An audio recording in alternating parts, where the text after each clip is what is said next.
السلام علیکم، میرا نام ہے جمال ناصر اور آپ دیکھ رہے ہیں میرا یوٹیوب چینل میڈیسن انفو۔ حسن ڈی ایک سپلیمنٹ ہے۔ حسن ڈی کے اندر کیلشیم، وٹامن ڈی، کولاجن اور منرل ہوتے ہیں۔ یہ پریگنینسی میں کیلشیم کی کمی یا کیلشیم یا دوسرے منرل کی کمی کو پورا کرنے یا برقرار رکھنے کے لیے استعمال کیا جاتا ہے۔ حسن ڈی کو پریگنینسی کے علاوہ یہ ہڈیوں کی کمزوری، ہڈیوں کا بھربھرا ہو جانا، ہڈیوں کو کمزور ہو جانا یا ہڈیوں میں درد یا جسم میں درد ہو، ناخنوں یا دانتوں کو کمزور ہو جانا یا کسی بھی فریکچر کے بعد اس کو پلسٹر کیا گیا ہو، اس میں بھی استعمال کیا جاتا ہے تاکہ ہڈیاں بہتر طریقے سے جڑ جائیں۔ اس کے گیپ کے اندر کیلشیم اور کولاجن جمع ہو کر جو ہڈیوں کو جوڑ سکیں۔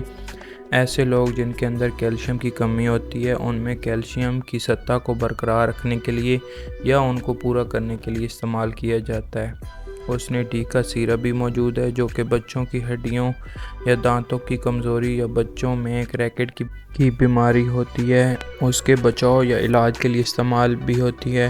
اس کے اندر وٹامن ڈی کی مقدار موجود ہے۔ وٹامن ڈی ہمارے جسم میں کیلشیم کو جذب کرنے میں مدد دیتا ہے۔ جب ہم کیلشیم لیتے ہیں تو وہ جذب اسی وقت ہوتا ہے جب ہماری آنت کے اندر وٹامن ڈی موجود ہو اور وٹامن ڈی اس کو ابزارب کر لیتا ہے، اس لیے اس کے اندر وٹامن بی بھی دیا جاتا ہے اور ساتھ میں کیلشیم بھی، تاکہ جو اس میں جو کیلشیم موجود ہو وہ ابزارب ہو جائے اور جزو بدن بن جائے۔ اس کی عموماً خوراک ایک ٹیبلٹ ہوتی ہے روزانہ۔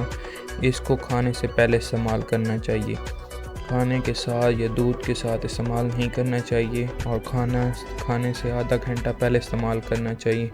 ہاں، اگر پریگنینسی ہو تو بعض دفعہ 2 گولیاں بھی دینی پڑ جاتی ہیں، ایک صبح اور ایک شام ڈاکٹر کی ہدایت کے مطابق، اور بون فریکچر کی صورت میں 1 گولی صبح 1 گولی شام میں دی جاتی ہے، لیکن عموماً اس کی خوراک 1 گولی روزانہ ہوتی ہے۔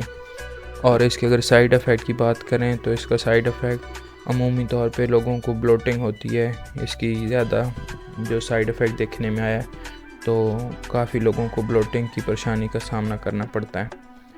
تو اگر کھانا کھانے سے آدھا گھنٹے پہلے لے لیں تو بلوٹنگ سے بھی بچا جا سکتا ہے۔ اور جن کے گردے صحیح طرح سے کام نہ کر رہے ہوں یا ان میں کوئی بھی پرابلم ہو تو ان کو حسن ڈی کا استعمال نہیں کرنا چاہیے، یا جن کی عمر 65 سال ہو چکی ہو ان کو بھی اس سے پرہیز کرنا چاہیے یا پھر ڈاکٹر سے مشورہ کر لینا چاہیے۔ امید ہے یہ انفارمیشن آپ کو پسند آئی ہوگی۔ ایسی مزید انفارمیٹیو ویڈیوز دیکھنے کے لیے میرا چینل ضرور سبسکرائب کریں۔ تھینک یو، جزاک اللہ۔